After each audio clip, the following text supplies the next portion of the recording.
How can blockchain technology change the face of how digital transactions are done in India? To speak about that and more, I have with me Samrat Das, CIO of PNB Metlife. Samrat, talking about blockchain technology and also the fact that you are an insurance company, how do you think the utility of blockchain technology can come into various financial companies and the entire sector as a whole? Sure.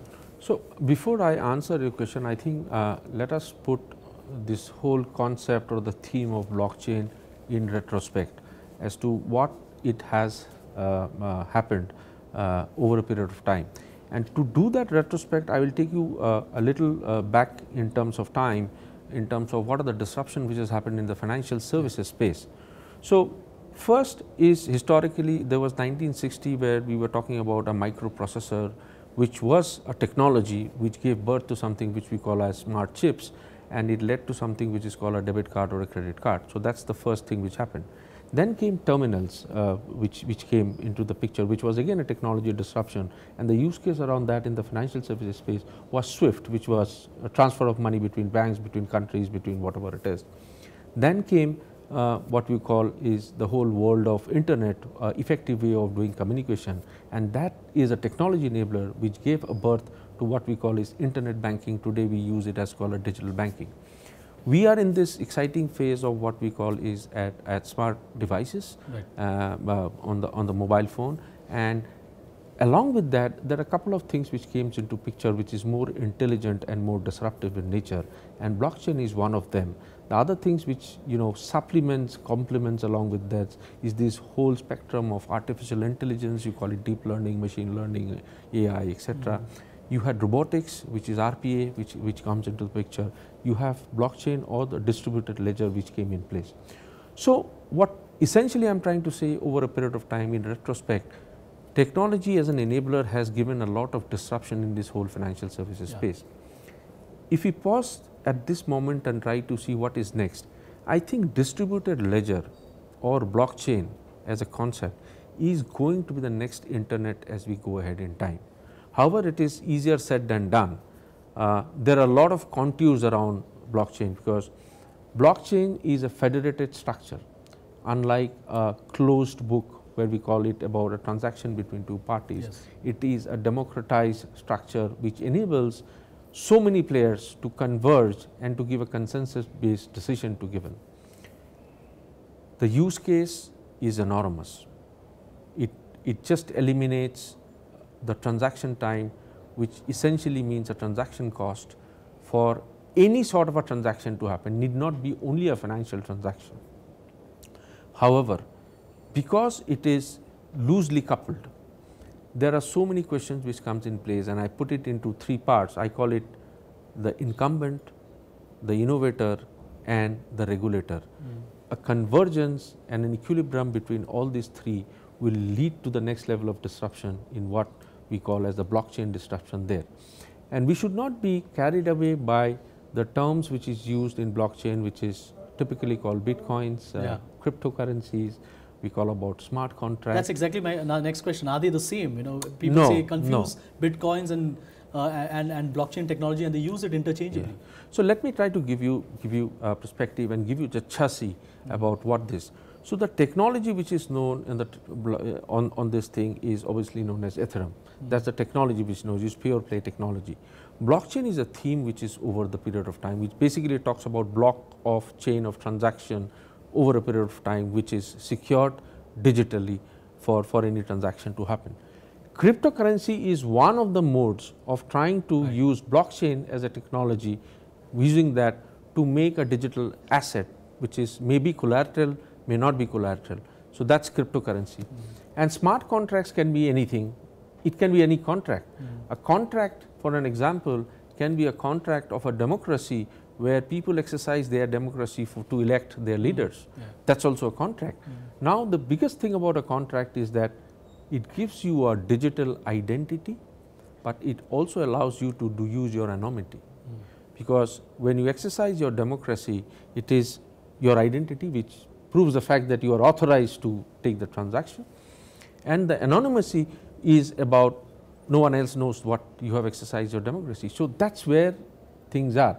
And smart contract is nothing but the chain of contract which happens between a one-to-one party or a many-to-many party, depending upon what the use case is. But anonymity and financial transactions in the financial world often don't go well together. So is that the reason why probably the government has a lot of concern about Bitcoin and cryptocurrency? So I think it's a very good question, and that's what I've been telling is that cash as a medium of transaction is anonymous. And cash in an economy, irrespective of whatever the economy, is very pertinent. That doesn't mean that every digital thing gets a digital identity. No. What crypto does or what blockchain does is that it creates a digital identity, at the same time ensures that it is private and it is not led.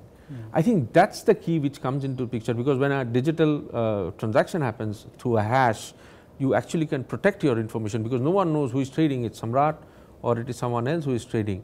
But if required, the required thing can be proven to the right authorities for whatever the purpose is. So taking that further, how do you assure the government or the regulatory agencies? RBI in the past statements have not seemed too acceptable to this entire idea of bitcoins and cryptocurrencies on a whole. In fact, there have been signals coming in from the government and regulatory agencies as well that only do this trading only at your own risk. So how do you assure them that yes, there is a security aspect, but at the same time, not all anonymity means that it is bad at the end of the day? Right.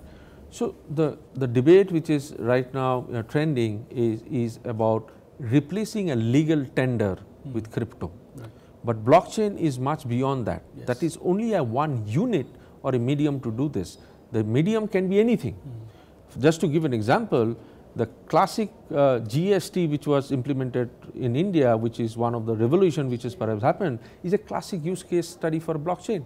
Because it tells the buyers, the sellers and the whole chain of people about what it is there, protecting the identity, ensuring that the right transaction at the right time is paid to the right people, and obviously ensuring that this is secured and it is not maneuvered. Right. So I think that's where it is. So from a regulator, and that's what I said, the incumbent, which is obviously the enterprise who is going to do who is going to adopt blockchain, the innovator is the technology disruptor firms, and the regulator has to converge to find out what it is. I think a lot of times we take a myopic view about what it is all about. I think it should have a bigger perspective or a larger perspective in trying to see what we want to try to do. I think that's where we are talking about. Right. So if you have to show the regulators or the government one big utility of this and one big success story globally, and want to assure them of the fact that this can be replicated in India, what could that be? Sure. So India classically has this problem of KYC because of an absence of a social security, which is very unlike in other developed countries across the globe. So KYC is a very important constituent or an attribute for any financial services, let it be a bank, an insurance company, a mutual fund, a trading company or an investment bank company. Now, getting the information of KYC which is secured, which is not tamperable and which can be audited at point of time is a classic use case study for a thing. Because for an insurance company like us, KYC is a very important determinant, not only from an AML perspective, but also in the ability for me to underwrite a risk. I think that's a classic use case study which can come across in an absence of a social security. Now that's past, but can we embark into this through a thing? And Aadhaar is one of the examples around this. Yes, I was coming to that on a final note. With Aadhaar, do you think that there is a utility that you can bring in here? So Aadhaar is what the architecture of Aadhaar today is at a point of time a snapshot. But what blockchain talks about is not a snapshot, but a history digitally embedded, securely embedded for any future reference. So I think that's the classic example for what thing is all about. Samrat, on that note, thank you for speaking to us. Thank you so much.